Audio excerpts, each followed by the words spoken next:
Scene शुरू होता है चाइनीज न्यू ईयर से। चाइना टाउन की भीड़ में एक प्राइवेट डिटेक्टिव वॉल्टर काफी टेंशन में चल रहा है। वो चुपके से एक पैकेज मेल बॉक्स में डालता है, चैन की सांस लेता है, एक जैकेट चुराता है और सड़क की तरफ निकल जाता है। लेकिन तभी एक वैन उसे जोर से टक्कर मारती है और मौके से गायब हो जाती है।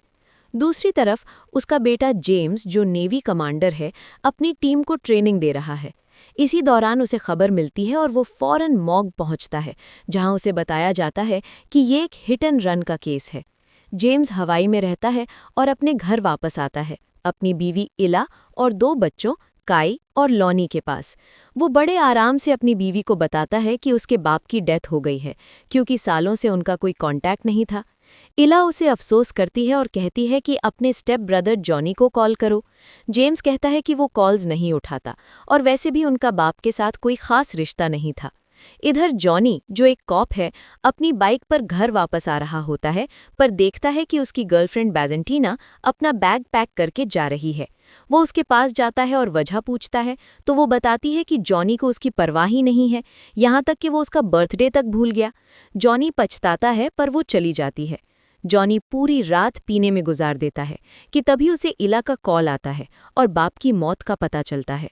वो उसे फ्यूनरल की डेट बताती है, पर जॉनी का आने का कोई इरादा नहीं होता। जब वो वॉशरूम में होता है तो पीछे से 2 गुंडे चाकू लेकर आ जाते हैं और अपना टैटू दिखाते हैं, जो यकूजा गैंग का होता है। वो उस पैकेज के लिए आए हैं जो उसके बाप ने भेजा था, पर जॉनी को कुछ नहीं पता। जॉनी पहले ही गुस्से में था, तो वो उन पर टूट पड़ता है और उनका बुरा हाल कर देता है। लड़ाई में जब एक गुंडा उसकी माँ की पुरानी फोटो गिरा देता है, तो जॉनी उसे बुरी तरह पीटते हुए मार देता है। वो फोटो उठाता है और उसके अंदर अपने बाप की एक छुपी हुई पिक देखता है। अब फ्यूनरल का दिन है। जेम्स की बहन हनानी भी वहां मौजूद है। जेम्स वहां 2 अलग-अलग गैंग्स, सिंडिकेट और यकूजा को देखकर थोड़ा परेशान हो जाता है। वो कहते हैं कि वॉल्टर एक डिटेक्टिव था, तो जरूर उसके बड़े कॉन्टैक्ट्स होंगे। हनानी जॉनी का पूछती है, पर जेम्स कहता है कि उसके आने का कोई चांस नहीं। लेकिन जॉनी वहां पहुंच जाता है और जेम्स के बच्चों से मिलता है। दोनों भाइयों के बीच काफी टेंशन होती है और वो ताने मारते रहते हैं। फ्यूनरल खत्म होने के बाद राख ले जाई जाती है और दोनों भाई जेम्स के घर आते हैं। उनके बीच पुराना झगड़ा ये है कि वॉल्टर ने जेम्स की मां को धोखा दिया था, जिसकी वजह से जॉनी पैदा हुआ, और जेम्स इस बारे में बात नहीं करना चाहता क्योंकि उस वक्त वो बच्चा था और उसकी फैमिली टूट गई थी। लंच की टेबल पर शहर का गवर्नर पीटर मेहो भी आया होता है, जो उनका फैमिली फ्रेंड है। वो कहता है कि दोनों भाइयों को एक ही छत के नीचे देखकर अच्छा लगा। फिर उनकी पुरानी बातें शुरू हो जाती हैं और कोई कहता है कि वॉल्टर भी तुम दोनों को साथ देखकर खुश होता। लेकिन जॉनी अचानक बम फोड़ता है कि मैं यहाँ फ्यूनरल के लिए नहीं आया, बल्कि ये देखने आया हूँ कि मेरे बाप को किसने मारा।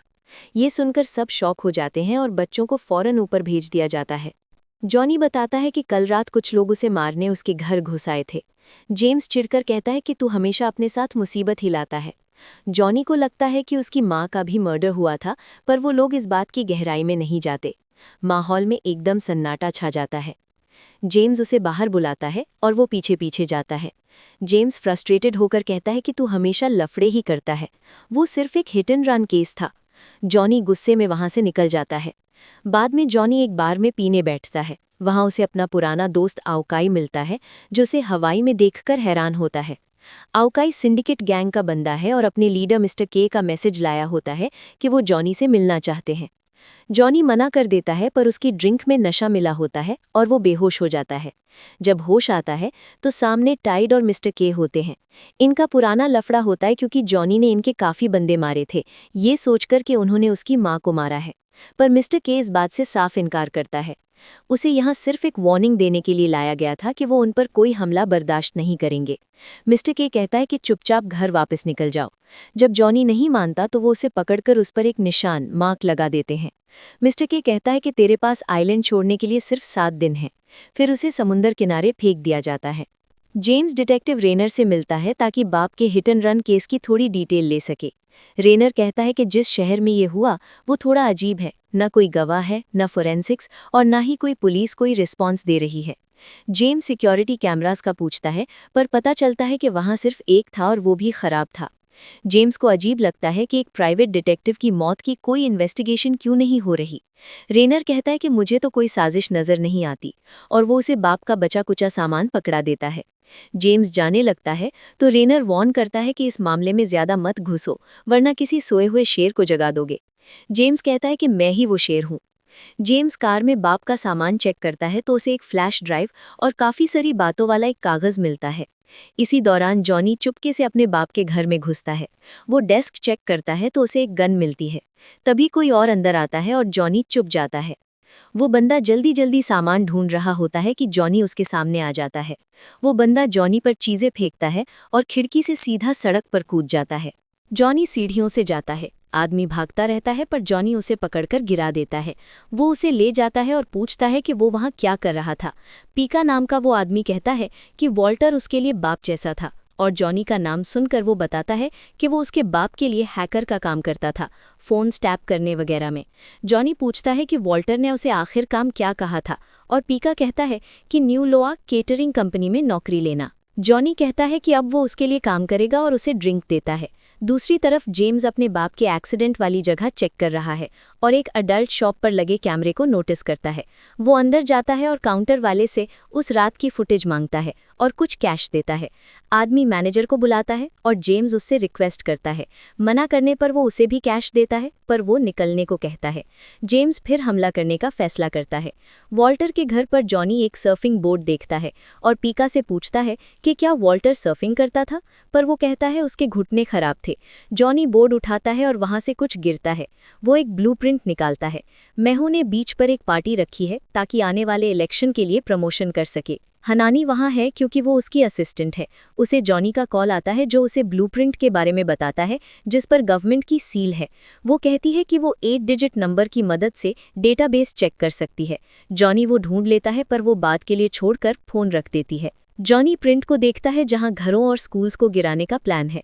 पीका क्लिनिक के लिए निकलने वाला होता है जब जेम्स वहां घुसता है। जॉनी उसका मजाक उड़ाता है क्योंकि आखिरकार वो भी शक की वजह से यहां पहुंच ही गया।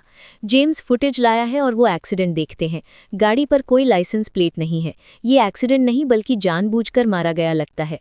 जॉनी कहता है अब उसे शहर की हर ब्लू वैन और उस केटरिंग सर्विस की मालूमात चाहिए जहां पीका काम करता है। पीका निकल जाता है और वो दोनों सोचते हैं कि उनका बाप इतने छोटे कमरे में कैसे रहता था। वो बाहर निकलते हैं। वो गाड़ी में है और इन सब चीज़ों को जोड़ने की कोशिश कर रहे हैं। जेम्स को अब भी लगता है कि शायद कुछ ना हो। उनकी बहस शुरू होती है जब उन्हें एक जोरदार टक्कर लगती है। एक दूसरी गाड़ी उन्हें टक्कर मारती है और उन पर फायरिंग शुरू हो जाती है। जेम्स स्पीड बढ़ाता है और जॉनी गन पकड़ लेता है। वो गोली चलाता है पर शीशा बुलेट प्रूफ है। जेम्स अपनी गन लेता है और एक को ख़त्म कर देता है। जॉनी दरवाज़ा तोड़कर बाहर निकलता है। वो फायरिंग से छुप जाता है। जेम्स कैसे न कैसे अपनी गाड़ी पर चढ़ता है और हमला करने वालों पर कूद जाता है। वो विंडशील्ड पर गोली चलाते हैं पर वो नहीं टूटता। जॉनी जेम्स को कूदने को कहता है और गैस टैंक पर गोली चला देता है। गाड़ियों में आग लग जाती है और जेम्स बच जाता है। जेम्स शिकायत करता है कि वो उसकी फेवरेट गाड़ी थी, पर वो ब्लास्ट हो जाती है। रेनार्ड उन्हें साथ बिठाता है और उनकी की हुई तबाही पर लेक्चर देता है। वो बताता है कि उन पर यकूज़ा ने हमला किया था और ये भी बताता है कि जॉनी अब कॉप नहीं रहा। वो 2 महीने पहले सस्पेंड हो गया था। जेम्स उसे एक्सीडेंट की फुटेज देखने के लिए ड्राइव देता है। वो उन्हें वार्निंग देकर छोड़ देता है। शाम को हनानी बताती है कि उसने क्या पता लगाया है।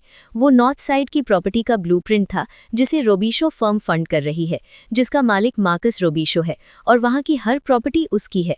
उनके पास उसकी फोटो है और उनका अंदाजा है कि वॉल्टर उसके लिए काम कर रहा था, पर जॉनी को समझ नहीं आता कि अपार्टमेंट बनाने में क्या बड़ी बात है। जेम्स कहता है वो अपार्टमेंट नहीं बल्कि एक कसीनो था। पीछे लगी स्टैंप देखकर हनानी कहती है कि यहाँ गैम्बलिंग इल्लीगल है। जेम्स को लगता है उन्हें इस रोबिशो से बात करनी चाहिए, और हनानी बताती है कि कल वो आर्ट म्यूजियम के लिए अपना एनुअल फंडरेजर होस्ट कर रहा है। अगली सुबह जॉनी जेम्स की बड़ी बाइक देखकर एक्साइटेड है। जेम्स आता है और कहता है वो ये नहीं ले सकता, और फिर अपने बाप की पुरानी बाइक दिखाता है। वो उन बाइक्स पर राइड के लिए निकलते हैं और उस जगह पहुंचते हैं जहां कसीनो बनना है। वो एक हवाईयन विलेज है और अमाको की कम्युनिटी वहां 10 सदियों से है। जॉनी को पिका का कॉल आता है जो बताता है कि पुलिस ने समंदर से एक ब्लू वैन निकाली है। उन्हें एक बॉडी मिली है। रेनर्ड कहता है गाड़ी के फ्रंट में डैमेज है और लाइसेंस प्लेट नहीं है। ये वही हिट एंड रन वाली कार होगी। रेनेट शहर में रजिस्टर्ड सभी ब्लू वैन्स की डिटेल्स शेयर करता है। लिस्ट में सिर्फ एक जापानीज नाम है, हयाशी इंपोर्ट्स। वो वहां जाने का सोचते हैं, पर पीका कहता है वो रॉबिशो के फंडरेजर से शुरू कर सकते हैं क्योंकि वो वहां केटरिंग कर रहे हैं। पार्टी में पीका दोनों भाइयों को वेटर बनाकर अंदर घुसा देता है। उसके पास ये इन्फो भी है कि हयाशी इंपोर्ट्स याकुजा गैंग का है। पीका कहता है अब उन्हें अलग हो जाना चाहिए। जॉनी एक खूबसूरत औरत को देखता है और उसका पीछा करता है। वो बालकनी पर उसके पास जाता है और अपना इंट्रो देता है। वो उसके मजाक में शामिल हो जाती है, जबकि पीका जेम्स को बर्तन धोने पर लगा देता है। तभी एक बंदा उसके पास आकर प्लेट मांगता है।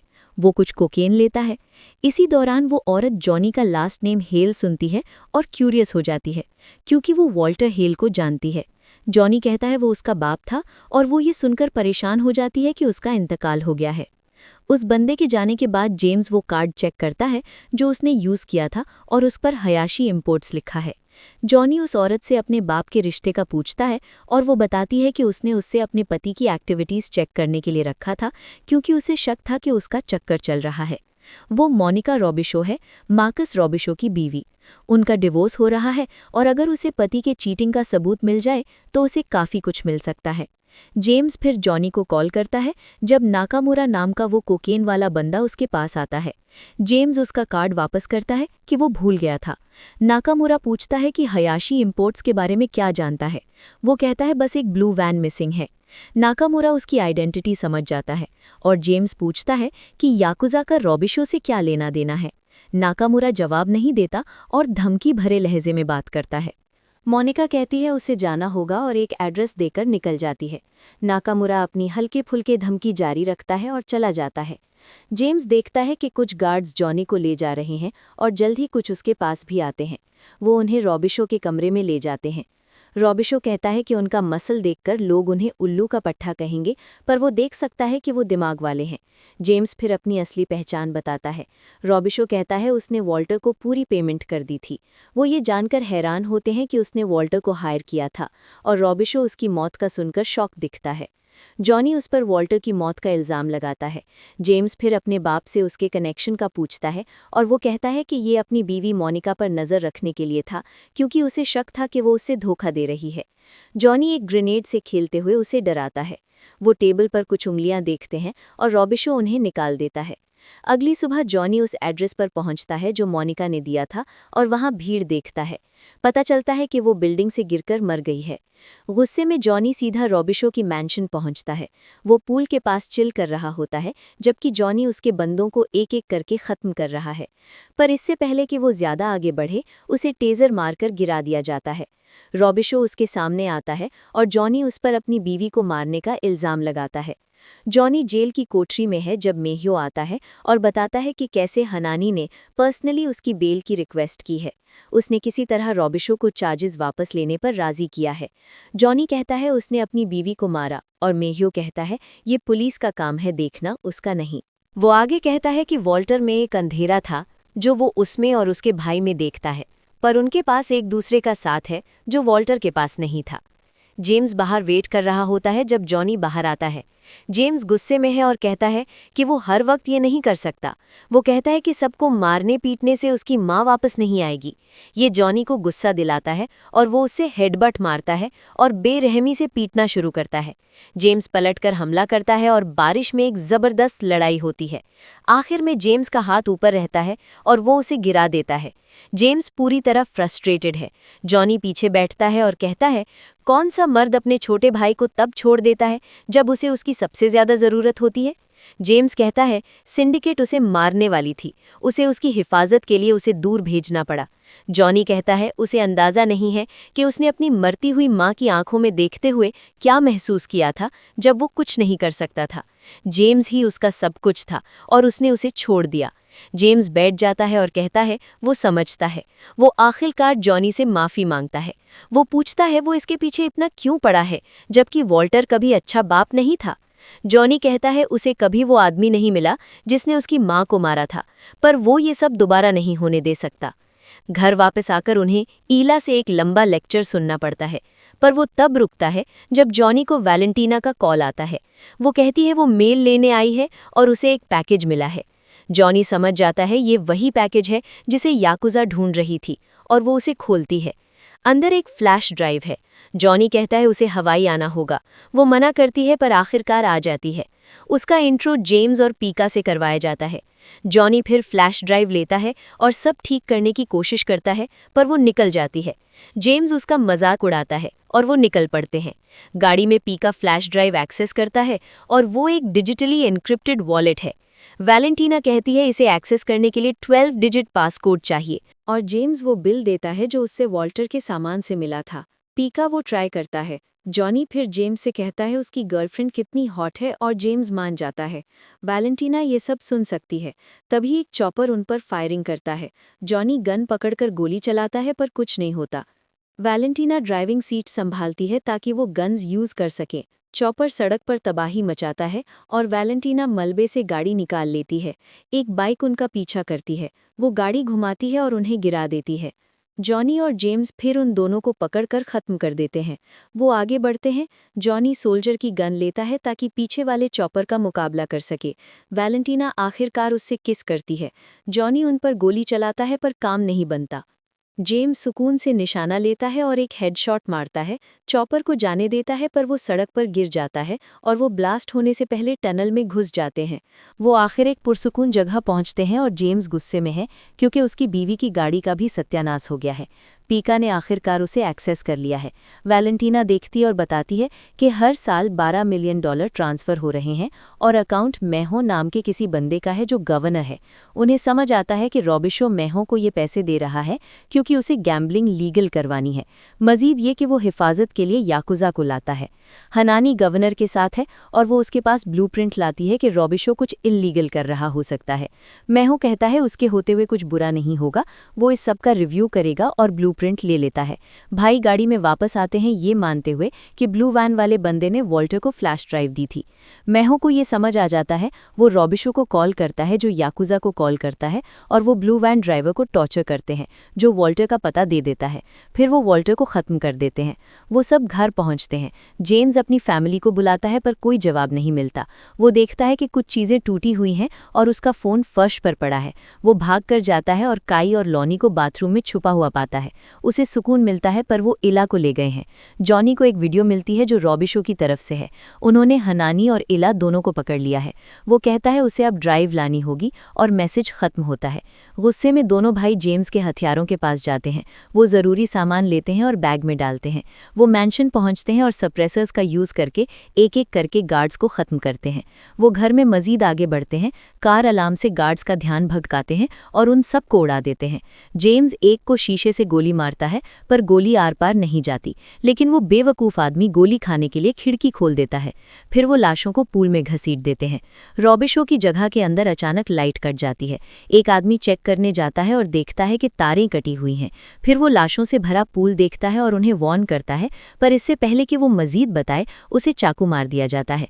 जॉनी कॉल उठाता है और कहता है वो उसे 1 सेकंड में मिलता है और फ़ोन रख देता है। याकुजा लड़ने के लिए तैयार है और रॉबिशो भी। हॉलवे में जेम्स उन बंदों से मिलता है। उनके बीच लड़ाई शुरू होती है और जेम्स एक के बाद एक सबको ख़त्म करता है। लड़ाई जारी रहती है। वो आखिरी वाले को हॉल में गिराता है और जॉनी उससे मिलता है। वो कमरे में पहुंचते हैं और औरतों को आज़ाद करते हैं। वो जाने वाले होते हैं पर जॉनी ये हिसाब ख़त्म करना चाहता है और इला भी। जेम्स को रोकती है कि उन्हें सबक सिखाना चाहिए कि उन्होंने गलत फैमिली से पंगा लिया है। जॉनी रॉबिशो को ढूंढने चला गया है जबकि जेम्स का सामना नाकामुरा की फायरिंग से होता है। गन फाइट शुरू होती है क्योंकि जॉनी को पता चलता है कि रॉबिशो भागने की कोशिश कर रहा है।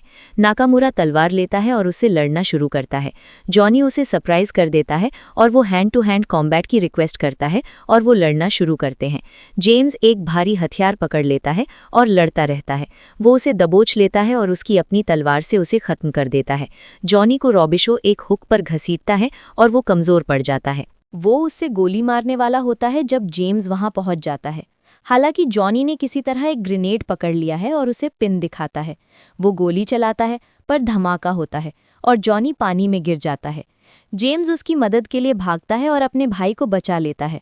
वो उसे पकड़ लेता है जबकि डॉक चलती रहती है। अगली सुबह पुलिस मेहो के ऑफिस पहुंचती है और उसे अरेस्ट कर लेती है। वो दूसरों को अपनी मदद के लिए उकसाने की कोशिश करता है, पर वो उससे मुंह फेर लेते हैं। बाद में पूरी फैमिली बीच किनारे सेलिब्रेट कर रही होती है और जॉनी अपनी माँ की याद में कुछ बातें कर रहा होता है। इसी दौरान मिस्टर के वहाँ पहुँच जाता है। वो बताता है कि ज़्यादातर इल्लीगल गैम्बलिंग तो सिंडिकेट ही चलाती है, लेकिन याकूज़ा ने रोबिशो के साथ हाथ मिला लिया था ताकि वो उनके बिजनेस में घुस सकें। मिस्टर के कहता है कि वो कोई पंगा नहीं लेना चाहता था, इसीलिए उसने स्मार्ट तरीके से जॉनी को इस सारे लफड़े में घुसा दिया ताकि उसका काम हो जाए। मिस्टर केट जॉनी को एक कागज़ देता है। उस पर उस बंदे का नाम लिखा होता है जिसने जॉनी की माँ को मारा था, और वो सिंडिकेट का बंदा नहीं था। ये देकर वो वहाँ से निकल जाता है। जॉनी वापस जेम्स के पास जाता है और उसे वो कागज़ दिखाता है।